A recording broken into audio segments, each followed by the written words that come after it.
nalishwa vinono nipo fiti nimejaa tele.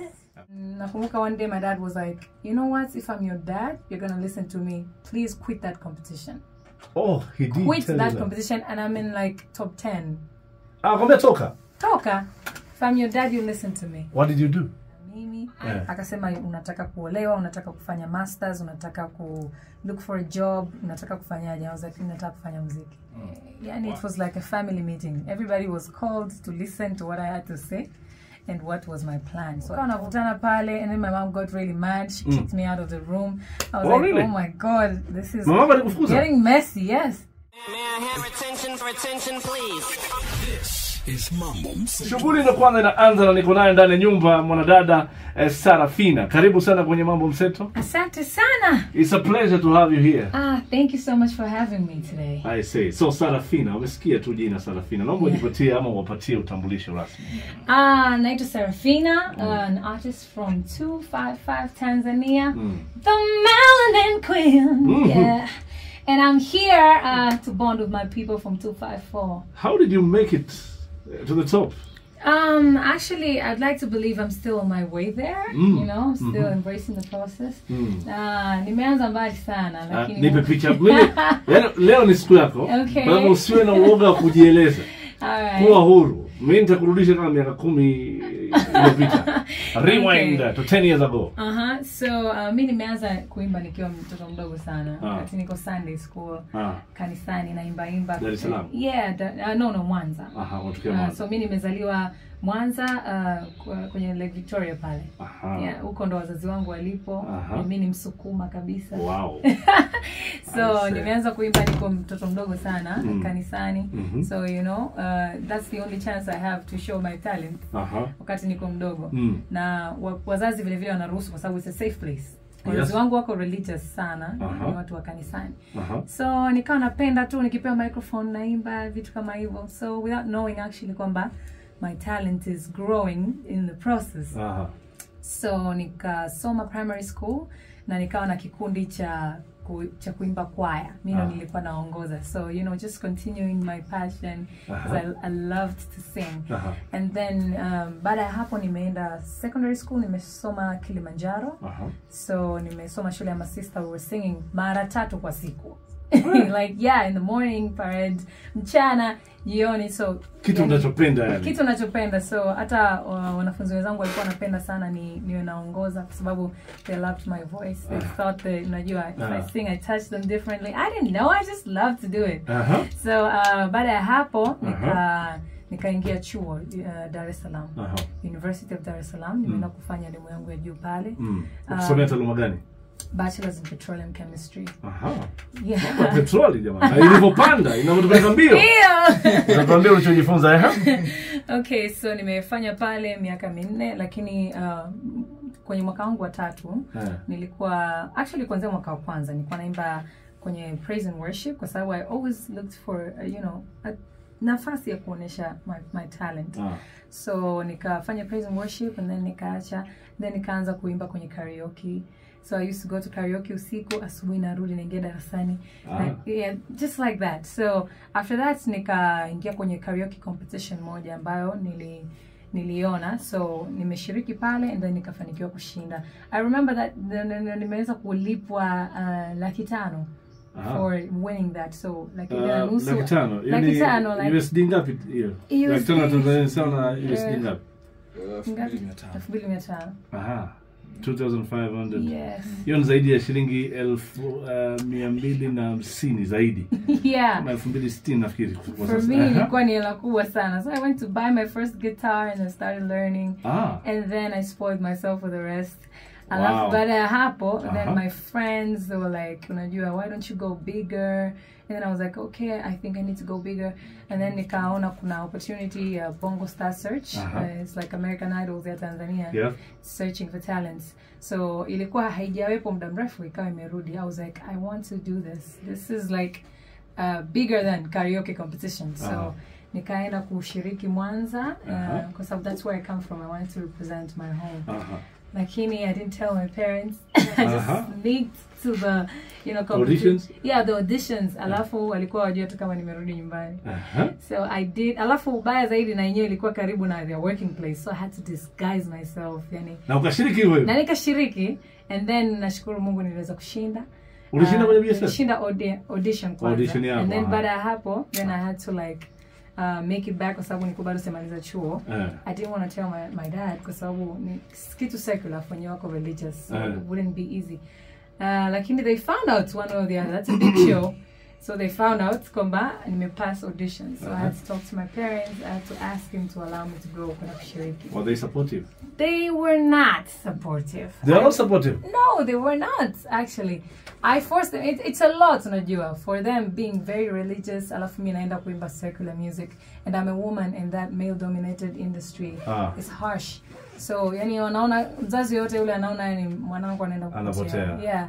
So, for them ilikuwa hivyo pia. So, baadaye kwa sababu I was just so persistent, I just asked him. I even cried. I told him, please, Dad, just give me a chance. Please. I think I can do this. Aliniruhusu kwa shingo upande lakini kwa sababu tu nilazimisha. Yeah, and then nikaja nikafanya, and then there was a time kwa sababu tulikuwa camp. So kwa nafanya camp Bongo Star Session, na naibia naenda kufanya darasani siku zingine. Yani hivyo, just living that life so that nifanye mambo yote yaende. Nakumbuka one day my dad was like, you know what, if I'm your dad, you're going to listen to me. Please quit that competition. Oh, he did quit that competition, and I'm in like top 10. Kumbe toka. If I'm your dad, you listen to me. What did you do? I just hanged up the phone and I started crying, and then I started praying. I was like, God, please give me the strength to talk to my dad again and ask him kwamba nimebaki kidogo to allow me so that I can finish. Then I think it worked somehow. Maombi alisikika? Yeah, alisikika. I just had to, yani akuwa na ruhusu kwa moyo mmoja kwa sababu hata vile alikuwa yuko Mwanza alafu mimi niko Dar, ni mbali. Hawezi hata kusema safiri aje huko anze tena kukimbizana na mimi. So nafikiri tu yani alisema basi kama huyu mtoto ametaka hivyo basi ngoja nimwache. Alikwambia nimekupa ruhusa ama alisema? Alinipa ruhusa. Alikaa tu kimya sasa kwa sababu anaona sifati nilichokuwa naniomba. Alikwambia kama mimi ni babako toka kwenye, lakini ukampigia ukamwambia naomba uniruhusu. Naomba uniruhusu. Lakini hakujibu. I need to finish, hakujibu. So hakusema ndio ama la. Kusema ndio wala la. Alikaa tu kimya. Wewe ukaendelea na mimi nikaendelea na shule na penye nilikuwa naendelea tunafanya vizuri. And then yakaja mpaka kwa sababu kufikia hapo my siblings pia walikuwa wachache tu wanaamini kama I can actually sing. Hata my mom, nobody was like, okay, this is a serious talent. Everybody was just like, you know, you're wasting your time and you're wasting your life. Lakini I just had to like, you know, pambania kile kitu ambacho ninakiamini. So I made it to top 5 and everybody was like, wow. So there's actually something there. So ulienda mpaka top 5? Top 5, yes. When you got top 5, how did it progress? My mom was just like, akabaki tu ananiombea, Mungu anisaidie, maana nobody was on my side by that time. And so nikafika mpaka top 5 sasa. And then everybody was like, wait, what? Is this for real? Like kumbe you're progressing. There's actually something there. Basi my brother mwenyewe, he called me ambaye ananifuata. He was like, you know what, I never believed kama ungeweza hata kufika hapo ulipofika. Wow. Kabisa akaniambia lakini I see it now and I support you 100%. And then my mom started calling me na akaniambia hivyo because I was, you know, I was like all alone in that, you know, struggle and that fight, and I was like really just praying to God to help me. Niendelee kupambana nifike mpaka juu. It's not easy to do it alone, you know. Yeah, that's true. Lakini at the end of the day my mom naye akambadilika akawa ananiambia tunakusupport tu endelea kupambana hivyo. And then one day nika receive a call from my dad. Tayari tupo top 5 tunaenda kwenye finals. Akasema unajua na mimi nakupigia kura. I was like, what? He was like, yeah. Yeye mwenyewe akasema nakupigia kura ndio kwa sababu nimeona kwamba you have potential, lakini unajua mimi ni mzazi wako. I'm thinking the best for you, and unajua hii ni njia ambayo inaonekana kabisa kwamba inakupeleka into the lion's den. Lakini, you know, you're so determined and I see you have the potential. I'm gonna allow you to finish, and then you have to promise me nenda shule immediately after that. So I was at peace and I started kuendelea kupambana kwenye finali until I became the winner of Bongo Star 2018. Wow. Yeah, and everybody was so happy. Wow. My whole family was happy. I was happy. And then after that I went to school. Nikaenda kumalizia mwaka wangu wa mwisho. Na penye nilikuwa nimepata wakati mgumu kwa sababu unajua nilikuwa naenda huku na huku, so hata my lecturers walikuwa wananiona kwenye social media, wananiona kwenye TV. They're like, she's taking bachelor's in petroleum chemistry. She's not serious. Yani anafanya muziki alafu bado anakuja huku, she's not serious. Lakini nimeendelea kupambana nao hivyo, wakanichelewesha kidogo shule, ikabidi ni postponed. Nilipostponed second term. And then nika resume, nikamalizia kwa sababu nilikuwa nataka nirekebishe vitu fulani ambavyo vilikuwa bado wamefinya. Thank God nikaweza kumaliza chuo, and then nika graduate 2020, nikaweza kupata my bachelor's, my degree. And then after that I talked to my dad. He was like, you know, you gotta come home, we need to discuss what you want to do. And I was like, okay. I went home, nikamwambia mimi, akasema unataka kuolewa, unataka kufanya masters, unataka look for a job, unataka kufanyaje? I was like, nataka kufanya muziki. Wow. Ngoja. Yani amekusomesha, umepata mpaka degree yako. Lakini ukamwambia mimi na yote haya ndio nayo, ninachotaka muziki. Kwanza mimi mwenyewe najiuliza, mambo ya petroli na muziki yanaenda na wapi? Kwa nini ulichaguaje hii kusomea masuala haya unaita petroleum chemistry? Yeah. So actually mimi nashukuru tu Mungu kwamba aliweza kunijalia hata akili za darasani. Nilikuwa na uwezo wa ku take science subjects. Na nilikuwa naweza tu kufanya vizuri. Kwa hiyo unajua hata ile wazazi wao wanakushauri ukiona uwezo wako ni mkubwa, wanakushauri kuchukua science subjects. So it wasn't your passion? It was not actually, to be honest. Lakini kwa sababu you're just doing it to please your parents? I was able to. No, actually I also wanted to get a degree in something, you know, something like that. Are you practicing petroleum chemistry? I am not practicing petroleum chemistry. I'm practicing music. Wow.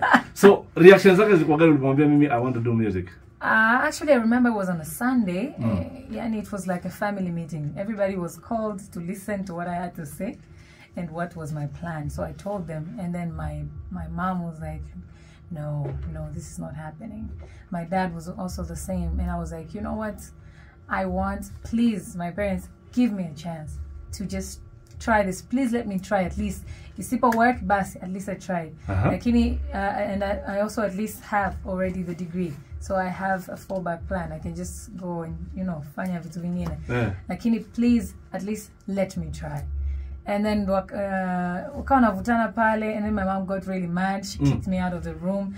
I was like, really? Oh my God, this is getting messy. Yes. She kicked me out of the room because I was, you know, it was getting messy, and I was like really determined, and they were saying no.